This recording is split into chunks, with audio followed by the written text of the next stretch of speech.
আগের সরকারের আমলে এই যে এনক্রোচমেন্ট বিভিন্ন জায়গায় অবৈধভাবে নির্মাণ করেছে, নদীর উপর বাড়ি বানিয়ে ফেলেছে, তার জন্য জল বেরোচ্ছে না, নাব্যতা কমে গেছে নদীর। তাও তো এই সরকার নতুন আমরা এসে বেশ কিছু হাইড্রেন পরিষ্কার করিয়েছি, নাব্যতা অনেকটা নিয়ে আসার চেষ্টা করেছি, কিন্তু সময়টা পাইনি, তার জন্য এই অবস্থা।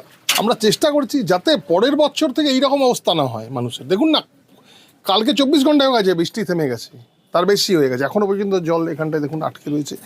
আমি এলাম, ঘুরছি, সব জায়গায় ঘুরে বেড়াচ্ছি, একদম এই বাচ্চা, কোলের বাচ্চা নিয়ে বসে রয়েছে।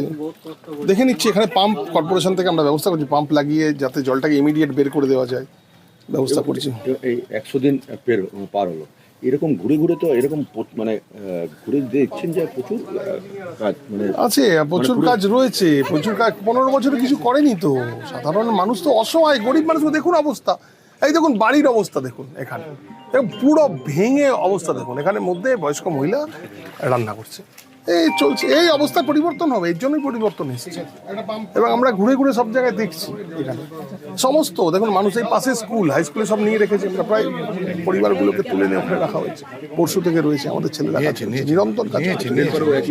হ্যাঁ, রেলপাড়েও এক অবস্থা, ঠিক আছে, সব জায়গায় রয়েছে। আমরা আশাবাদী যে পরের বছর এই জিনিসটাতে ফেস করতে না হয়, তার জন্য আমরা ঘুরে ঘুরে দেখছি অ্যাকচুয়ালি প্রবলেমগুলো কোন জায়গায় আছে। আজকে জলটা আটকে আছে কি করে, এখানে একটা অবৈধভাবে পাঁচিল করে যে গরিব মানুষের যে বেরোবার রাস্তা, জলের রাস্তাটা আটকে দিয়েছি। দেখুন এই জিনিস তো চলতে পারে না, এই জিনিস হচ্ছে ব্যবস্থা, সব করছি আমরা লেগে রয়েছি, মানুষের সঙ্গে লেগে রয়েছি আমরা।